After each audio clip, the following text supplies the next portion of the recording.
So it's common knowledge that obesity has become an epidemic in most westernized societies, America being one of those.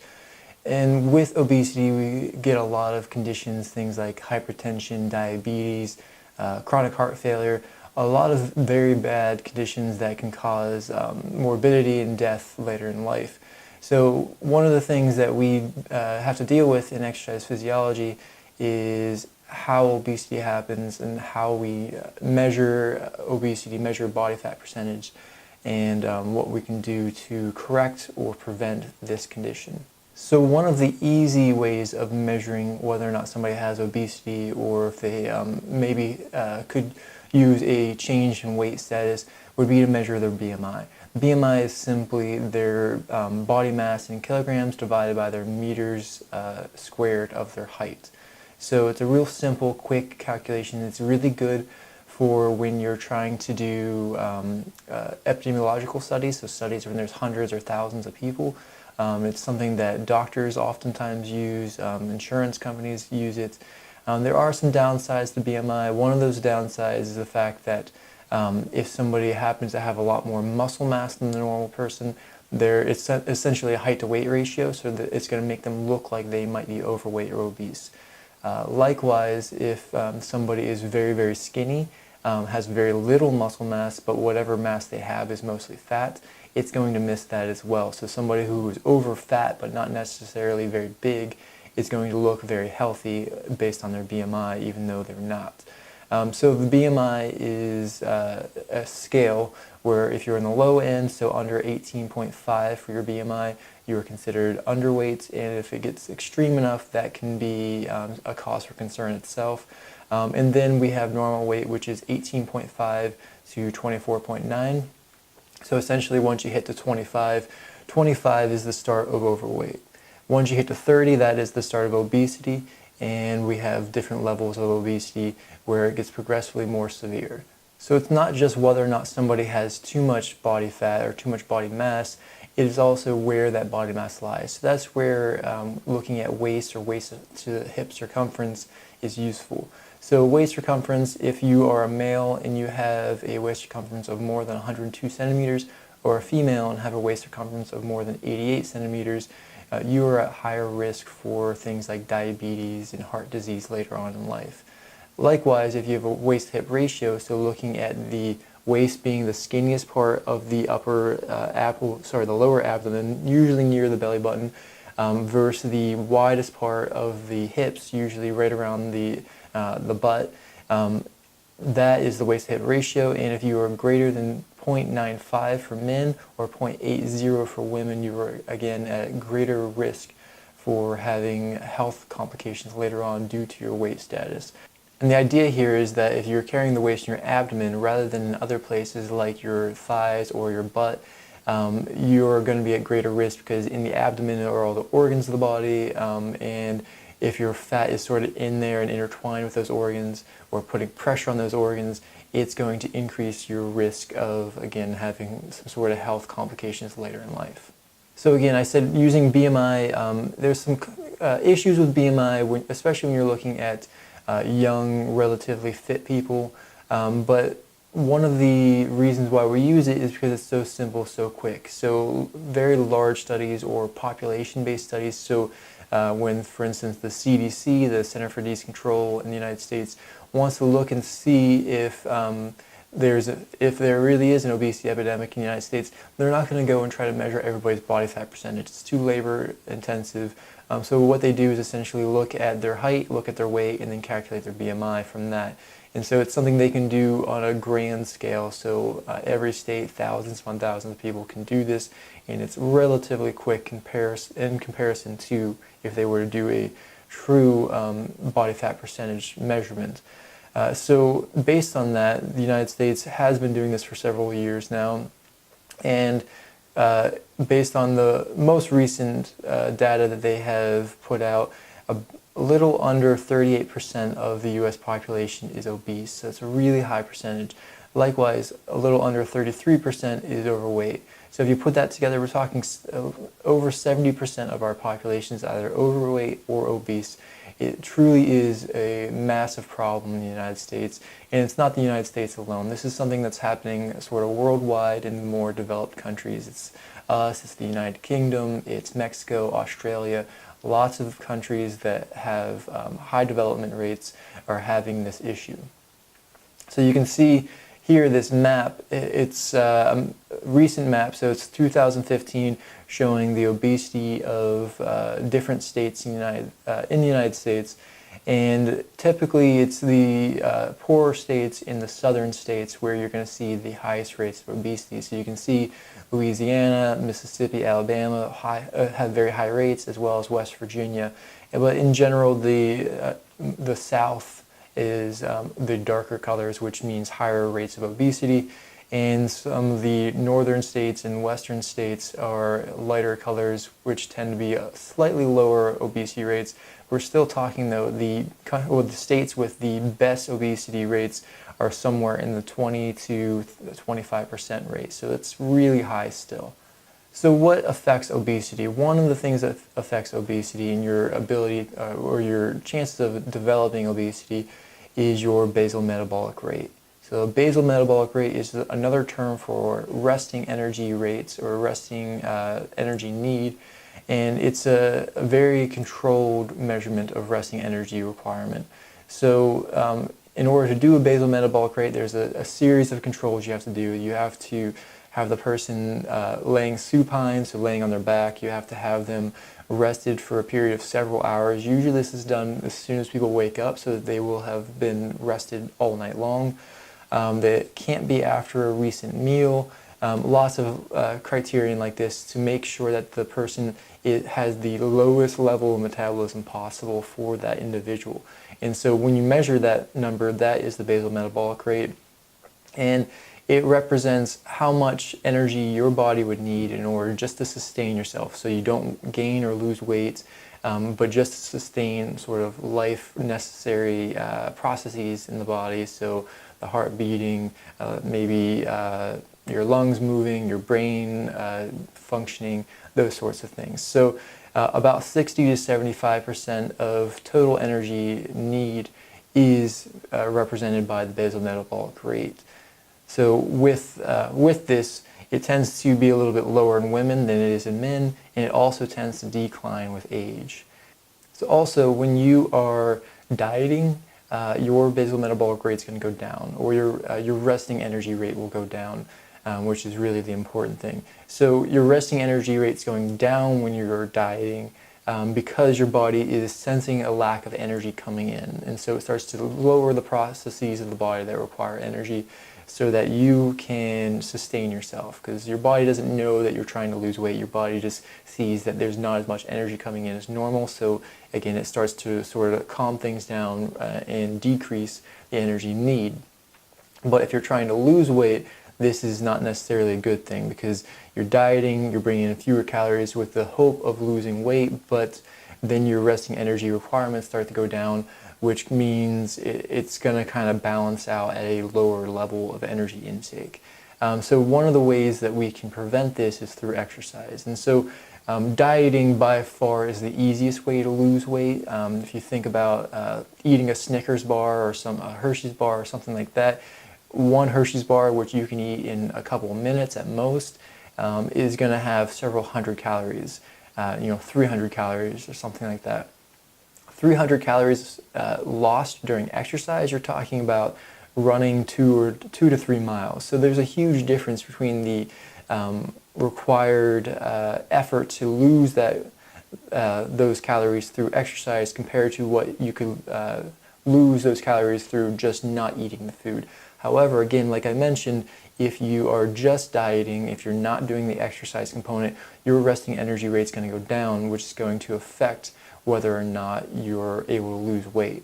So if you are dieting and exercise, that's the best of both worlds, because the exercise is going to keep that resting energy rate high, which means you're going to be able to lose more fat in the same period of time.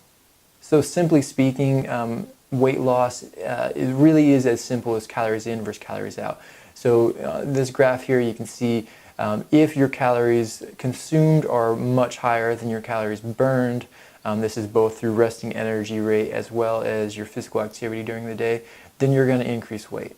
It's that simple. Likewise, if your calories consumed is lower than the calories burned through your resting energy rate in physical activity, you're going to decrease weight, so you're going to lose weight. If you if you have the same calories in, same calories out, then you're going to maintain weight, whether it's high calories in, high calories out, or low calories in, or low calories out. So again, simply put, the thing that matters most when it comes to weight loss is calorie count. How many calories did you consume? How many calories did you take out of your body? Other things you can think about when trying to lose weight or trying to help somebody else lose weight would be to minimize the calories that they consume through beverages. Liquids, drinks like juices, sports drinks, sodas, they don't usually satiate our appetite, which means you're consuming essentially empty calories that are going to increase the calories you're bringing in, so chances are you're going to increase the work of weight loss that through beverages consuming calories, but you're not going to get that full sensation you're going to get with food. So minimizing calories consumed through beverages is a good idea. Also, you want to gradually decrease your calorie intake. You don't want to go on an extreme diet, something where you're going to do this sort of crash out phase, because your body, again, is going to lower your energy requirements for just regular resting levels based on the energy you take away from the system. So you're taking energy away hoping to lose weight, and then your resting metabolic rate is going to drop. So if you do this slowly, you're going to have a little bit of a smaller drop and a less extreme shock to the system, and you're just going to be a little more comfortable as well, and likely you're going to maintain your diet for a longer period of time, which is really the key. And you need to focus on, again, long-term control. Long-term weight control is really what you want. So you don't want to do something where you don't think you can maintain the behavior long-term. Generally speaking, when people ask me about different diets or different exercise programs in order to lose weight, what I tell them is if you cannot see yourself doing it for the rest of your life, then it's probably not going to work long term. Simply, just think of it this way. You do something, you lose lots of weight, everything's going great, but it's not sustainable. It's some sort of weird crash diet, like a grapefruit diet or something where you're cutting out whole sections of foods that you could be consuming, that you enjoy consuming, or you're doing crazy amounts of exercise, and eventually you're going to burn out. You're not going to want to maintain that, and so you're going to slowly go back to your normal routine. Well, that normal routine is what got you to where you are now, where you're trying to lose weight, and so your weight's just going to go back up. So again, you need to think about behavioral change, long-term behavioral change, what you can do in order to have a better lifestyle for years to come, not just what you can do to lose as much weight in the next month or two. All right, so long-term weight loss is the key, not short-term weight loss. So do things that you think you can maintain for the rest of your life. Make it part of your life. Make it part of your lifestyle, not just a diet or some extreme exercise program. So some exercise tips in order to lose weight. Just like you're gradually decreasing your calorie intake, you want to gradually increase your physical activity. And doing too much too soon, you're going to either burn out or get injured, and you're not going to maintain the exercise program. So gradually increasing your physical activity is really what you want to do.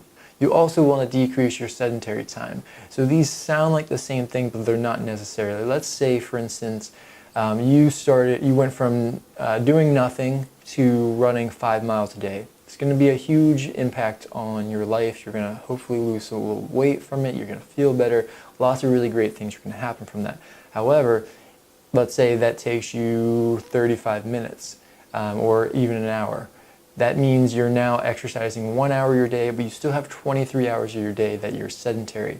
So sedentary time you want to decrease as well, because that 23 hours a day is time where you're not losing calories at high levels.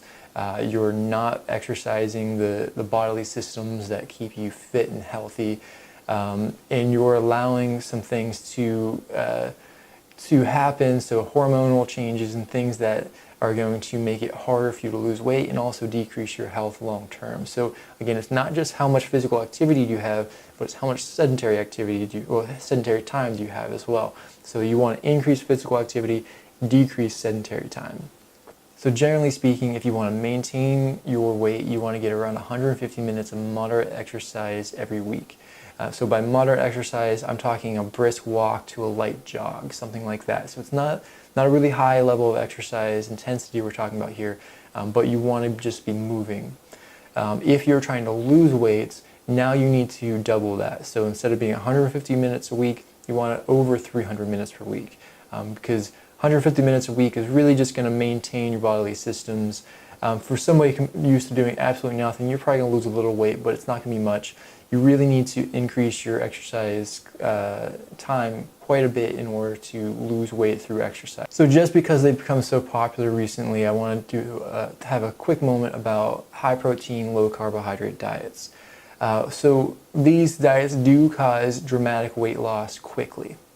So they make people feel like they're getting a lot out of it. They generally have a lot of success early on, because when you store carbohydrates in glycogen, your body has to store water with it. So if you're burning through those stores, you're going to end up liberating a lot of water that you're going to breathe out, urinate out, defecate out. And so a lot of your weight loss isn't really fat loss, it's simply water loss. So bringing back those carbohydrate stores is going to also bring back the water that was stored with it. And when you do that, you're going to gain that water weight back. So that quick weight loss you get with one of these diets isn't a sustained weight loss. Your central nervous system, so your brain, your spinal cord, only use carbohydrates for fuel. So if you are going to decrease your carbohydrate intake significantly, that means you're going to be burning through those carbohydrate stores in your body, and after a day or so, you're going to be fairly depleted of carbohydrates, which means your brain and your spinal cord will essentially be going through a period of kind of like a starvation mode. And so during this time, you're going to be very irritable, you're not going to be thinking clearly, you're not going to feel good. Your body does eventually adjust and starts producing its own carbohydrates through a process called gluconeogenesis, but it takes a few days, and during that time, you're not going to feel good. Another concern with a high protein, low carbohydrate diet is the healthy carbohydrates, things like fruits and vegetables, also come with a lot of fiber. And you need fiber in your diet in order to maintain regular bowel movements and for long-term colon and rectal health. So if you're consuming a low carbohydrate diet, you're probably also consuming a low fiber diet, which is going to have some concerns all of its own. And most of the time, if you're eating a high protein diet, you're also bringing in lots of saturated fats and things like that aren't so healthy for you long term. So talking a lot about body fat and obesity and losing weight to try to maintain a more healthy body weight. One of the things to know about is what your body fat percentage is. It's important to know whether that body fat is a good body fat or something that maybe could use a little work. So this table here shows the body fat percentages, the upper limits of the body fat percentages in order to have a good level of fitness according to the ACSM guidelines for the American College of Sports Medicine. All right, so they're different for men and women. For men, say 20 to 29 years old, you're looking for a body fat percentage of a little under 15% or less. For women, same age group, a little under 20% body fat. If you go to the higher ages, so let's look at the 50 to 59-year-olds. For men, you're talking about a body fat of 22.3% body fat or less. For women, 26.7% body fat or less. So you'll see that with age, we give a little more leeway with body fats. You can maintain your body fat throughout your lifetime, and it's generally recommended that you try to do so as long as you're at a healthy body weight to begin with. But we sort of understand that as you age, your metabolism slows a little bit, and so body fat's going to go up a little bit for most people.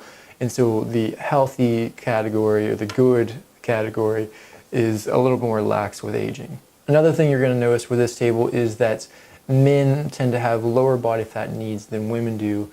So across the board, they're going to have lower body fat thresholds to be considered in good health compared to women. One of the primary reasons for this is to maintain the menstrual cycle that women have. So if women drop too low in their body fat, they start losing their menstrual cycle.